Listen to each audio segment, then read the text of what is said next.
and welcome back to my channel.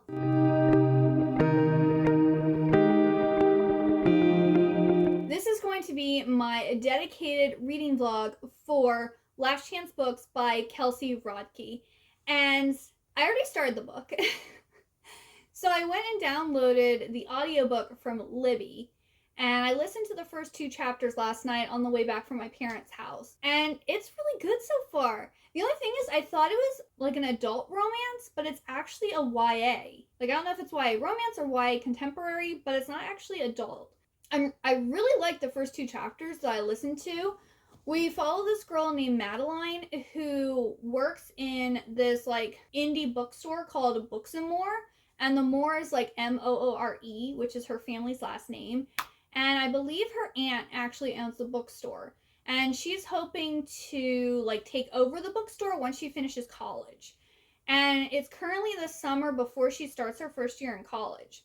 And so she's working there. I believe she's a supervisor, a manager, or whatever. There's this guy, Jasper, who's been in there like every week for a month buying books, and like they've like been talking and stuff, and she like has this thing for him. Well, about a month ago, this like chain store, kind of like Barnes & Noble or Books A Million, but it's called Prologue, like moved in down the street. And business has kind of slowed down since then because everyone's going to the new bookstore. Come to find out, Jasper is, I believe, the son of the owners of Prologue. So he's technically the enemy. So she's been crushing on one of the family members of the bookstore that's kind of taking away their business. So it just seems really cute so far, and like her and him were having like a discussion like in the bookstore, like over books and like flirting and stuff, and like dreams flirting in a bookstore, you know? There's also her and her brother are living with their aunt because their mom, I guess, didn't really want to be a mom, so she sent them to her back when they were younger. And then her younger brother's dad came with them. And I believe he lives in a separate apartment, but he comes over and visits and everything and like helps out and takes care of them. And their aunt has just told them that their mom is actually now ready to be a mom. Even though she's getting ready to leave for college, and her brother will be leaving for college in 2 years. Her mom wants to come and move in and help out and get to know them now. And they don't have a very good relationship with her. So I feel this book is going to be very much Madeline and her brother Benny, and the like family drama that's going to go on there. And then also this like kind of like relationship between her and Jasper, because they clearly are attracted to each other. And like her aunt was like, oh yeah, he was coming to the store to flirt with you. And she's like, no, I think he's there to do reconnaissance. Like, he's not actually into me, even though he asked for her number and stuff. It is so cute so far. I want to listen to some more of it. But right now I'm reading The Strange Case of the Alchemist's Daughter. I'll probably check in here and there as I listen to it, because I don't listen to audiobooks as much as I read books. So if the audiobook process is going too slowly, I might then decide to pick up, because I also have it on Kindle, so I might revert to reading the ebook. Because I also feel like I'm going to really, really like this book. So I feel like reading it, I'll get more out of it. But we'll see what happens. But so far, I'm thinking it's going to be a 4-star. Just from listening from the first 2 chapters, I'm like, I think I'm going to love this. This is my type of book. But I will check in with you all later. Alright, so I'm currently at 48% into Last Chance Books. And I'm still really enjoying it. I would have checked in earlier, but like I listened to over an hour or something while I was working, and then like I listened to like 45 minutes in the car. So it's just been like I've been listening to the book where I haven't really had a chance to vlog after like listening to the book. Madeline has a thing for this guy named Jasper, and she found out that he is actually the supervisor and son of the owners of Prologue, which is the bookstore that's kind of their competition and is taking away their business. They're now having like this rivalry between them, and there's this really cute scene where they have like these dry erase boards in the windows, and they're like writing things negative about like either each other or each other's bookstores, and then like erasing them and like coming back with new quips and things. I believe this started after Jasper was standing outside of Books and More and handing out like coupons for his store, and she caught him, and then she told him that while they're on the clock, if they're on each other side of the street, they have to buy a book from their bookstore. So if she's over near Prologue while she's clocked in, she has to buy a book from his store. If he's over on her side of the street when he's clocked into work, he has to buy a book from her store. They have like this whole rivalry going on. Like at one point she goes into his store and puts like these flyers to this event they're having in this book. There's also her favorite book series is making a resurgence because it's being made into a movie. And so she's super excited about that. Well, her Aunt Astrid, who's the owner of Books and More, calls a staff meeting, and once everyone's there, she reveals to everyone that their 10-year lease is up at the end of August, and they're just not doing well enough to renew the lease, so Books and More is going to be closing at the end of August. Well, of course, Madeline is very upset about this because her plan is to go to college and then take over the bookstore. And if it closes, her pretty much plan is over. Of course, she is even more mad at Jasper now because she feels that it's Prologue's fault that they're not making ends meet, pretty much. So she makes it her goal to try and raise enough money with a consistent flow, money coming in, so that they can keep the bookstore open. Well, also while all of this is going on, Madeline's mom finally moves in with them, and she's trying to act like, she never abandoned her children, and she, wants to be there for them and like make them lunch and take them places and do things and have heart-to-hearts, and they're like, where have you been like the last 17 years? Like, why all of a sudden do you want to be a mom? And she's also now working for free at Books and More, I guess for like fun. And also she wants to spend more time with Madeline, but Madeline doesn't really want anything to do with her mom. And then she gets really upset because she picks up a shift for Benny on the day that the midnight premiere tickets are going on sale for this movie that she really wants to watch. And she's not able to try to purchase the movie tickets until after she gets off her double shift. And by the time she does that, every theater in the area has sold out of the midnight showings, and so she's really upset. And her mom was like, her mom asked her about the movie, and she asked her about, why she needs to go to the midnight, and she told her, sometimes radio shows will do promos and different stuff like that. And Madeline's like, I don't know why she cares. She's probably going to forget as soon as the conversation's over. Well, I'm wondering if her mom is going to end up pulling out these midnight premiere tickets somehow. Don't know how, but it's that trope where it's like, my mom doesn't actually care and she doesn't listen to me. And then her mom's going to probably surprise her and show that she is paying attention. Even though it kind of goes against her character since she hasn't cared about her kids for 17 years.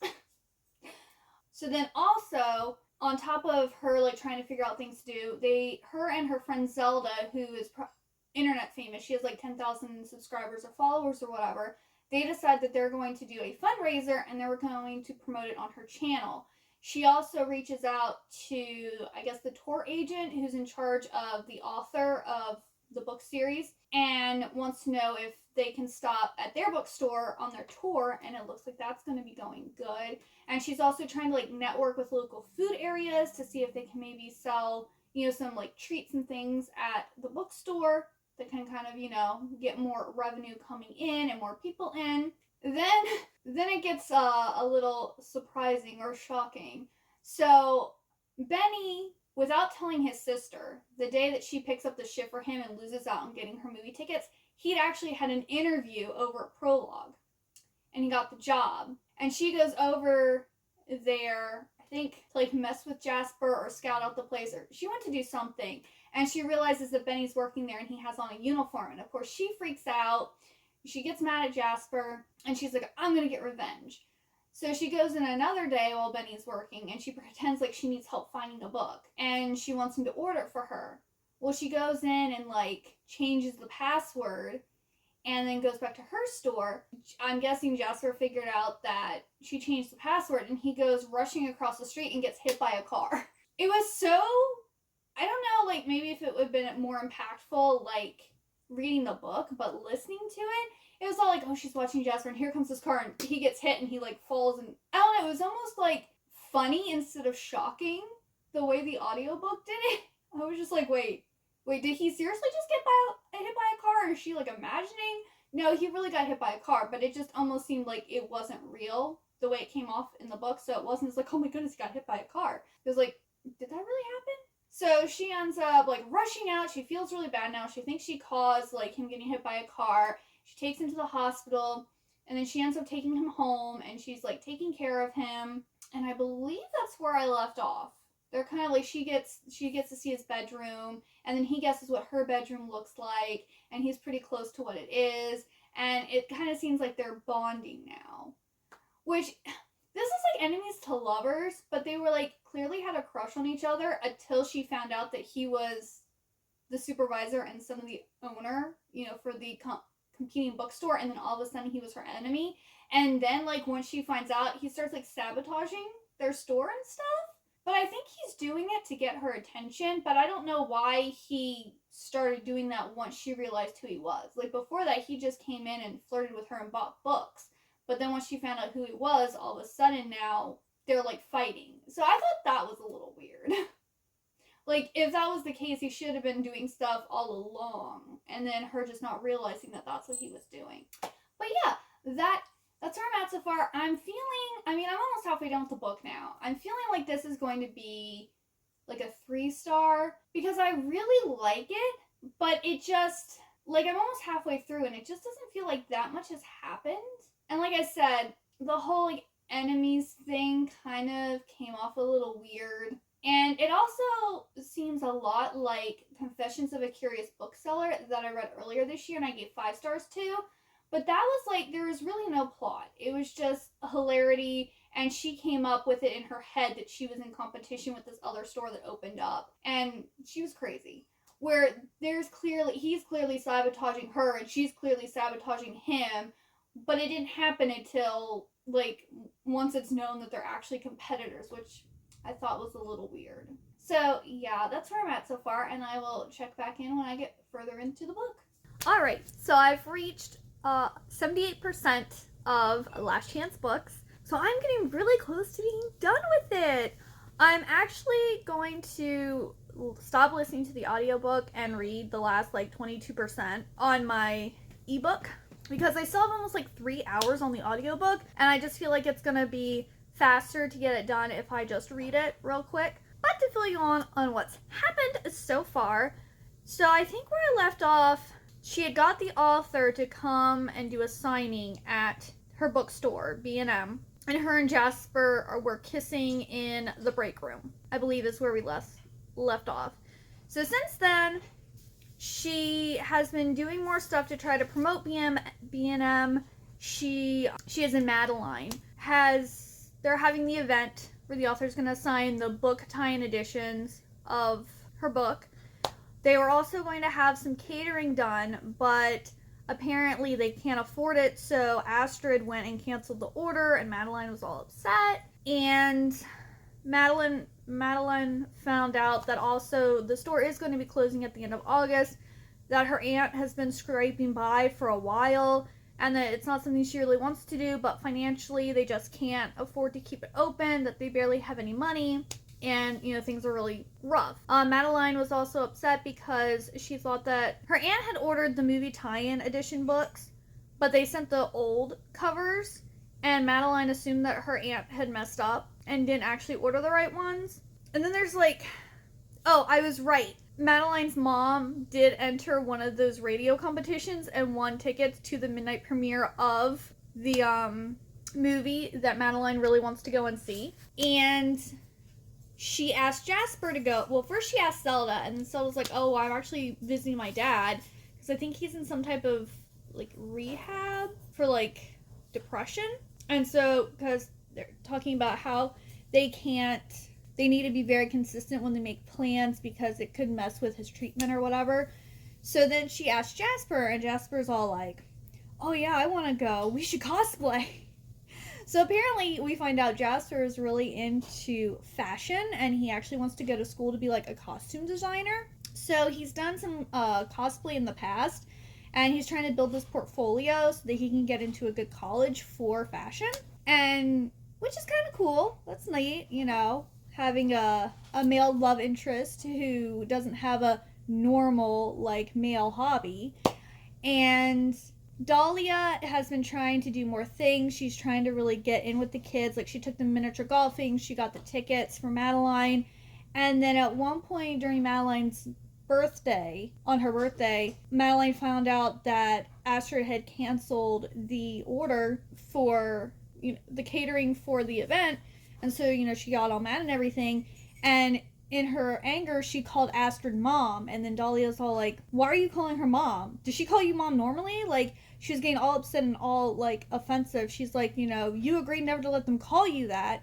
And Astrid's like, you know, it happens every once in a while. Like, they know that they know you're their mom, but, like, let's get real. Astrid raised them. She's pretty much their mom. Not biologically, but from what she's done, she's their mom. So I think where I left off, Madeline is over at Jasper's house trying on her cosplay outfit, and she's really impressed with it. Like, he's done a really good job. It not only looks like, I guess, what the characters are going to be wearing in the movie, but it also has, like, those details that only a real fan of the series would know. Like, gunshot wounds and sand being on certain parts of it, and, like, little details like that he's really paid attention to.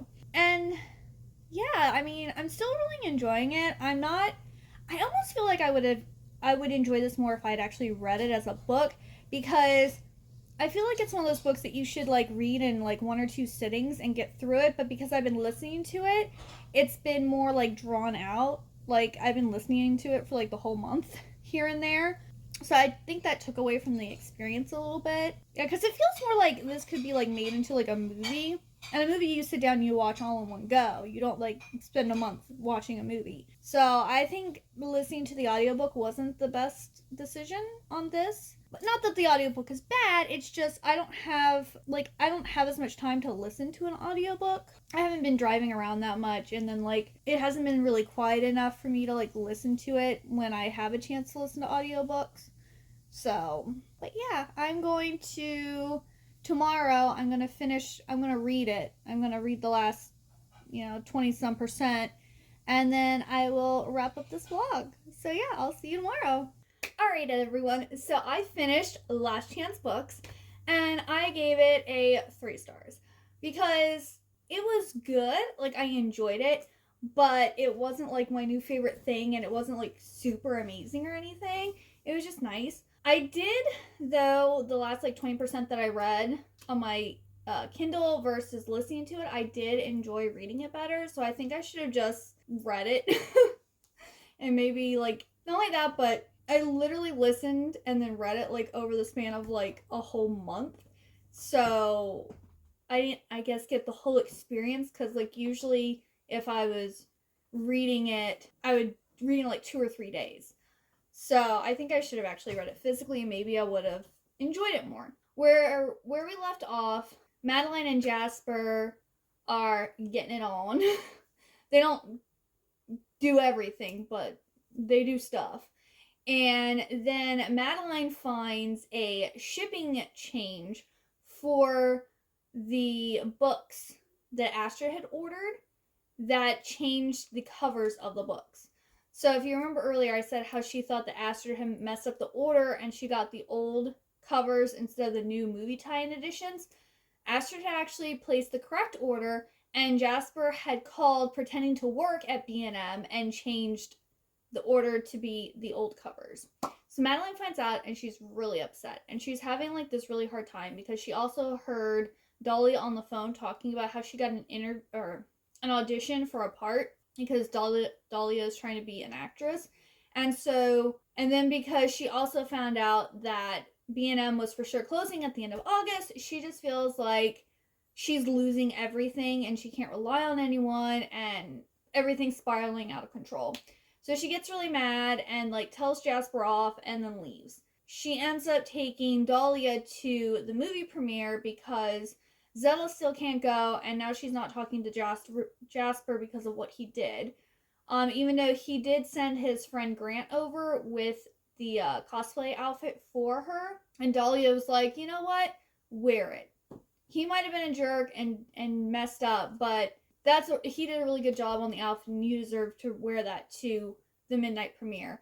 So she does wear the outfit there, and then she gets this idea. She goes, I'm going to try one last thing to save B&M.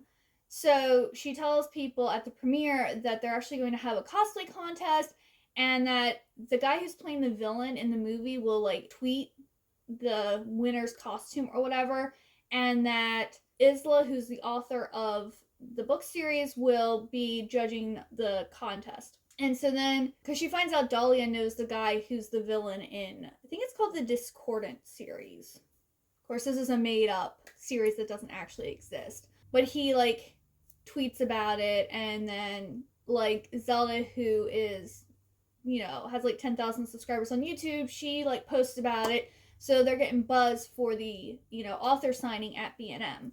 And so then she also gets a former worker, so someone that worked at B&M, but then they left because, you know, the store was closing. She now works at a food truck, so she agrees to bring the food truck so they can bring each other business during the event. And the event goes well, and then Jasper shows up in his cosplay outfit with like 15 other people. And of course, Madeline's like, what are you doing here? You're not welcome here. And he goes, what? I just brought more people. And she goes, yeah, where did they come from? And he goes, oh, well, I told people that the event was at our store, and then I walked them over here.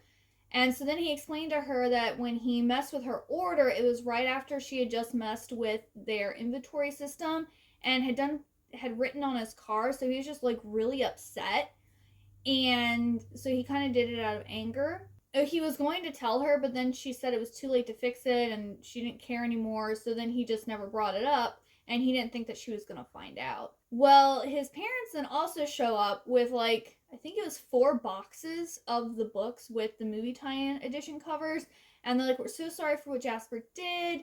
You know, we never wanted him, like, we never wanted to sabotage you. We wanted to like work together. So this is kind of like our way of saying sorry. And Madeline's like, well, we have to pay you. And they're like, no, we want to do this. And she goes, well, how about, you know, we give you old covers of the book for every new cover that we sell. And they're like, okay, fine, sure, we'll do that. Astrid has already told Madeline that the store is going to be closing, that she just can't afford to keep it open, and she wants to move on with life. But they have this scene like at the end where like she's tallying up the results to see if they can still stay open, even though Astrid has already clearly stated it's not happening. And so everyone's like holding their breath. And then she's like, oh, we were really close, but you know, we can't stay open. And it's just like, I don't understand that scene at all. So like, because Astrid even told her, she's like, even if we start making enough money, it's still really rough. It's still tight. Like owning a business is very difficult, and it's just not something she wanted to do anymore. Plus, not only that, but Madeline's going off to college. So, like, Madeline's wanting the bookstore to stay open in the hopes that when she graduates from college, she'll then work at the bookstore. But then, you know, Astrid's going to have to keep it running for 4 years without Madeline. So, yeah, and then, like, Jasper and Madeline at the end kind of like agree to kind of like be boyfriend and girlfriend, because he has let his parents know that he doesn't actually want to work at Prologue anymore, and he wants to be like go to fashion design school, and he's trying to get into the school that's a half an hour away from her school. So yeah, it's a sweet little book, and I really liked it. I just thought I'd like it a lot more because of the whole, like, you know, 2 people who are obsessed with books, who are in this fandom and cosplaying, but I don't know. I guess the romance wasn't that believable, because it was like, oh, this cute guy's coming into my store and I really like him, and then I find out that he, you know, is the supervisor over at Prologue, and all of a sudden we're now enemies and we're gonna sabotage each other, and it was just like, the whole premise was a little silly. I think that was my biggest thing. Like, if it had been more genuine, or I don't know, maybe a little more funny, I don't know. I just think it felt a little flat in my opinion. But yes, I hope you enjoyed the book. And if you got to the end of this video, please leave me the open book emoji, because, you know, this is for the Happily Ever After Book Club, and it's also about, it's called Last Chance Books. Which, did anyone else, I didn't know this listening to the audiobook, but at the beginning of each chapter, there's actually a picture of a stack of books, which I thought was really cute. I was like, oh, I didn't even get to see that when I was listening to the audiobook. I really hope you like this video, and I hope you join next month. We will be reading, or I should say this month, because this will be going up on May 1st. We will be reading For Love of the Phantom, and I will put the information down below, and I hope to see you next time. Bye-bye!